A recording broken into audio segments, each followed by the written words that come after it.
So I want to talk today about character and emotion in fiction, and I want to do this by looking at the work of Keith Oatley, who is a scholar from the University of Toronto who looks a lot at the interaction between literature and psychology.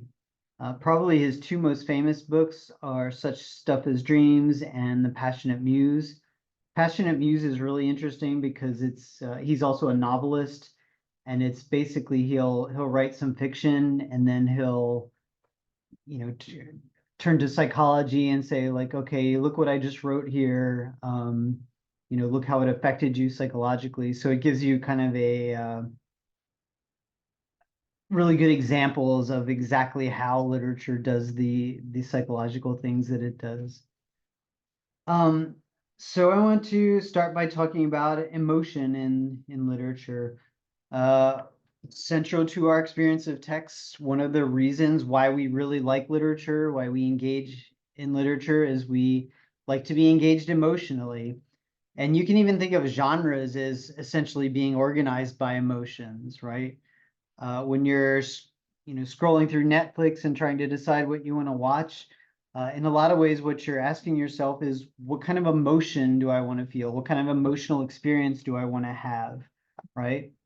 So, if you just want to feel happy, you might pick a comedy. If you want to think about love, romance. If you want some, anger and conflict, a drama. If you want to, you know, be reflective and feel sad, a tragedy. You want to feel fear, horrors, and thrillers, right? Genres are really lined up by these emotional experiences. That said, a really powerful piece of literature will often engage many emotional states. So think about something like Harper Lee's To Kill a Mockingbird, which I think is generally accepted to be a literary masterpiece, right? It really engages in pretty much all of these emotional states I've looked at. There are really funny parts in it, like with the snowman. Um, I don't know if there's really love, but there's certainly relationships, especially with Scout and Dill. There's definitely conflict and anger, definitely tragedy with what happens to Tom Robinson. Also, toward the end, the part where Bob Yule is pursuing the children in the dark, it's something right out of horror, right? It's dark, it's scary, it's fearful. There's danger there. Um, so a lot of really great literary works will engage in emotion in complex ways.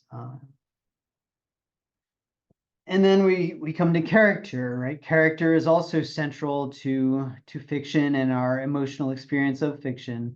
Another reason why we like literary text is because we like to engage with other people. We are social beings as humans, right? We're cooperative beings. We depend on other people to survive, right? Right from early childhood. Um, and because of this, we're relationship based, so it's no wonder that we tend to identify with certain characters, right? We almost take on the identity of the protagonist we read about, right? We become Scout. We take on their purpose. We want them to succeed. We almost become them. So in our actual social lives in real life, we make models of other people, mental models. We make mental models of ourselves. I'll come back to this in a minute. We do the same thing in fiction, though, right? We judge other people. We put them into categories. We think about what type of person they are. So again, our emotional desires and our social elements that make us human are a big part of why fiction engages us so much. So bringing these two things together, we might especially talk about empathy and sympathy. So empathy is basically when you feel the emotions similar to what someone else is feeling, right? When you understand what someone else is going through. And we do this with characters in fiction, right? Again, we almost become the character. We feel emotions similar to what they're feeling. We share their desires, their goals. We feel sad when they have their failures and their losses, right? So different ways that we experience this empathy and this emotion. On the one hand, sometimes it's a reliving, right? We re-experience things that we've experienced in real life when we witness similar things in fiction, right? So if our character experiences a loss, we're reminded of times in our life when we've experienced loss, so we're especially more sympathetic and empathetic toward that character. But even if it's something we haven't experienced, emotions tend to be universal, right? And we have good imaginations as human beings. So we can share in these emotional states of our characters when they're suggested by fiction. Back to mental models, and here's a quote from Oatley, the Passionate Muse. Fiction is also useful. It helps us improve our mental models of others and ourselves. Such improvement is a good thing because our mental models are sometimes mistaken and always incomplete. He argues that fiction is largely based on mental models. So when we meet people, we create these models of who they are in our minds. What characteristics do they have? What types do they fit in with? What categories can we put them in? We just automatically do this as human beings, but sometimes we're wrong, right? Sometimes we're mistaken about people. We misjudge them. We don't have all the information about them, right? And one of the things that's really interesting about fiction, especially prose fiction, is that in fiction, we can actually understand characters more quickly and often more completely than we can in real life. We actually can know fictional people better than we know real people, which is kind of a paradox.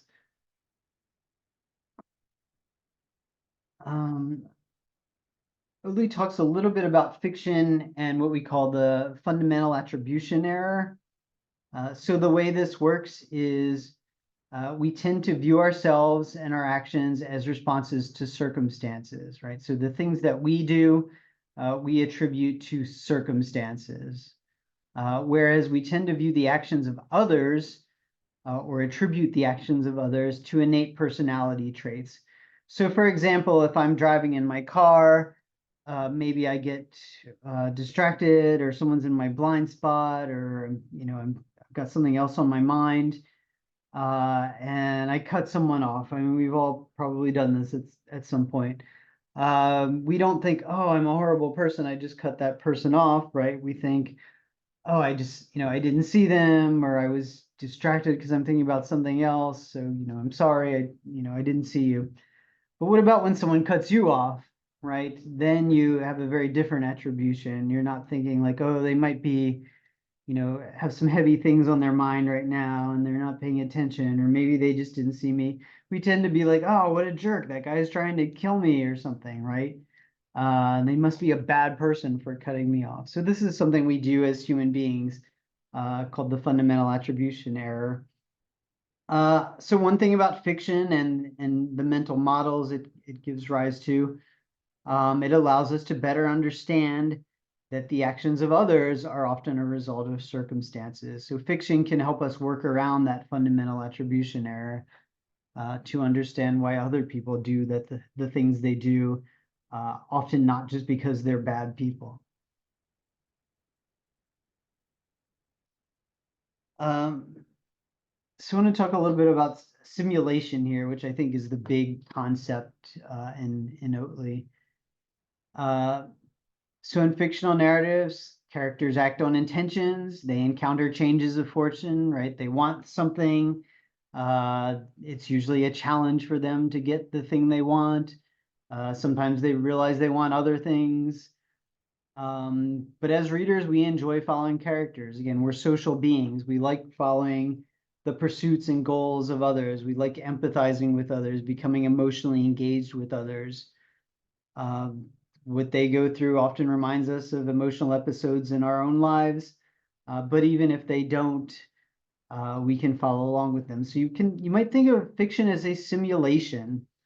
So we know what, say, a flight simulator is, right? When you're doing all the things like you're flying an airplane, but you're not actually flying the airplane. We can think of fiction this way too. We can go along with experiences that we haven't had in real life, or even that we couldn't have in real life because it's a different historical setting or set in a different place, or it's even a fantasy world. Or we can even have experiences in fiction that we wouldn't want to have in real life, right? Valuable experiences. So we can read a novel about someone going through the Holocaust or something. We certainly wouldn't want to do that, but we can get some gratification by reading about the experience of someone else doing that. Right? So it can remind us of our own lives, but I think often more interestingly, it can simulate other lives, right? That we can live other lives in other places at other time periods. A little bit on plot and suspense. So we think of lives in terms of narratives, right? Our life is a story.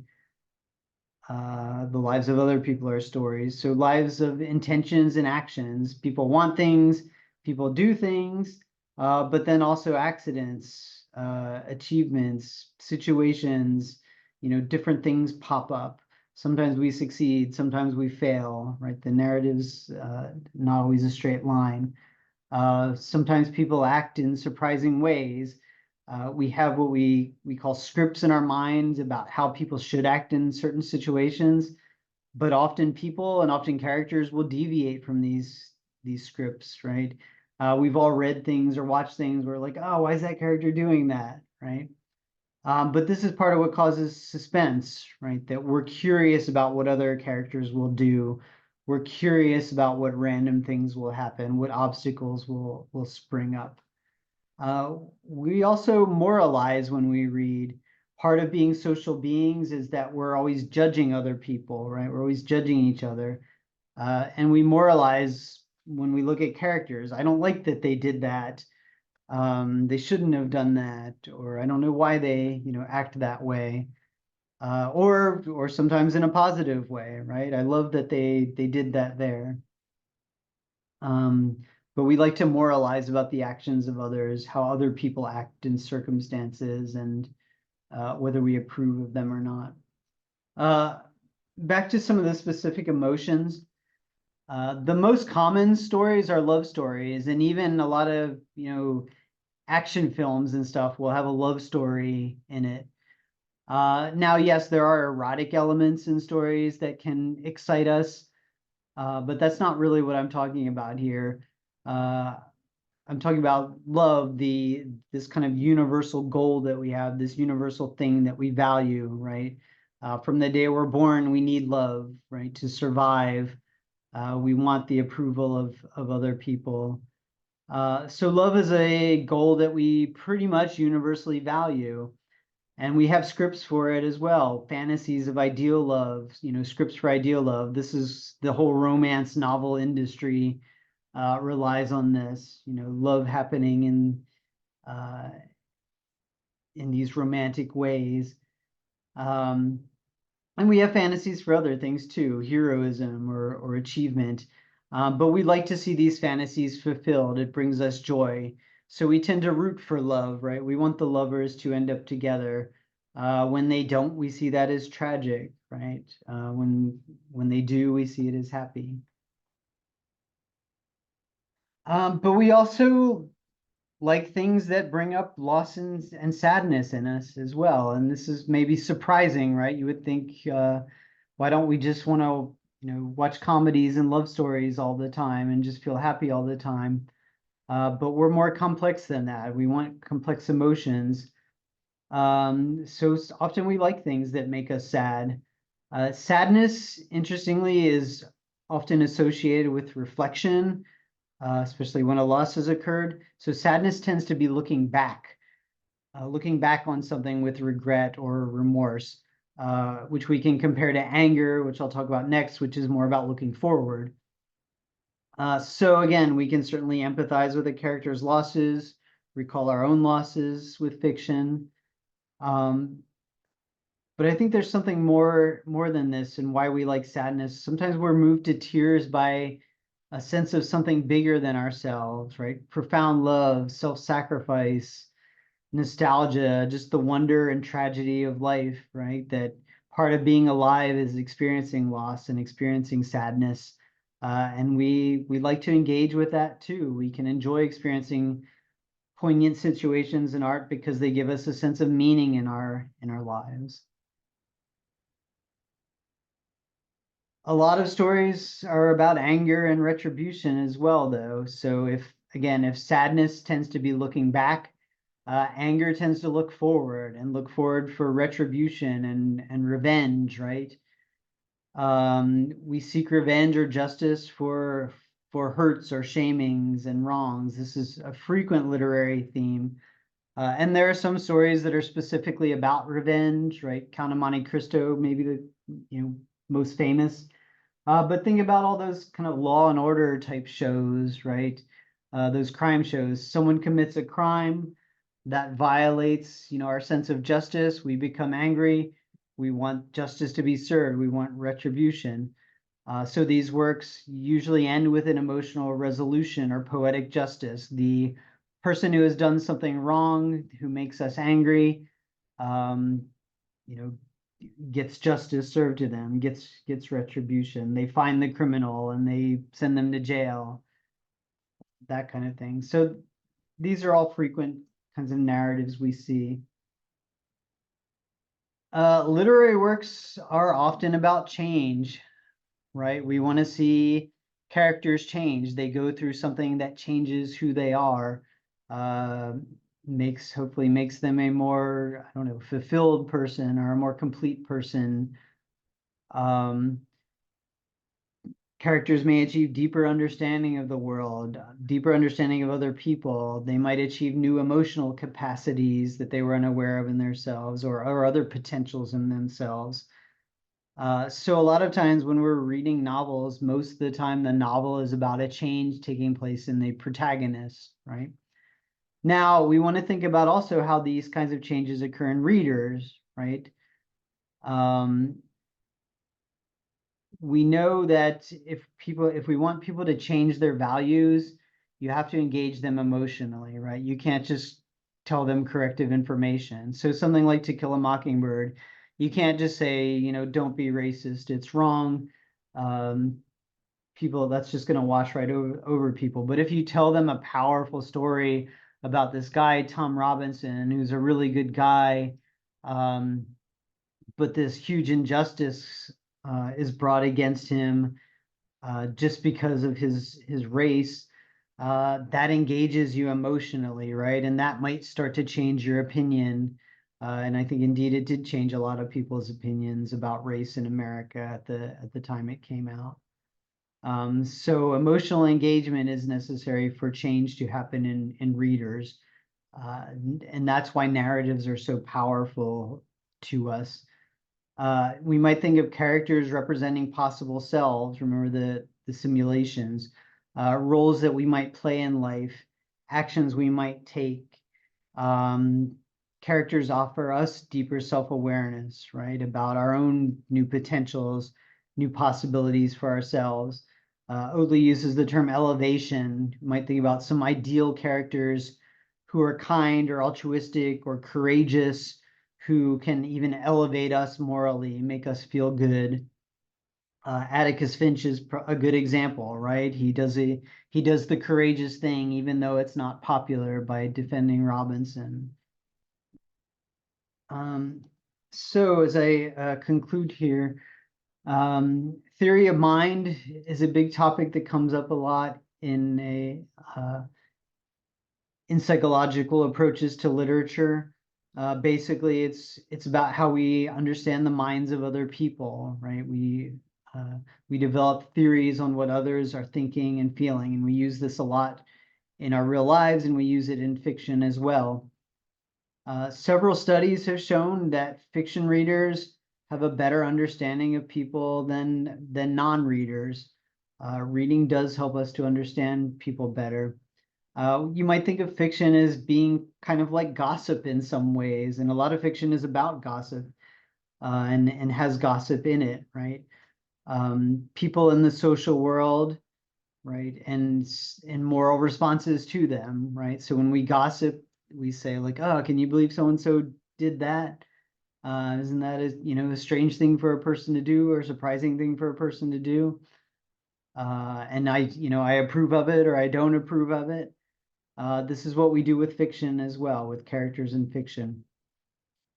Through fiction, we learn more about others and about ourselves. We improve our mental models. And I'll conclude here on simulation. So fiction is a simulation of selves in the social world, right? Literature offers us a better understanding of others by giving us new perspectives, right? By simulating other experiences, and a better understanding of ourselves by giving us new possibilities. That is it.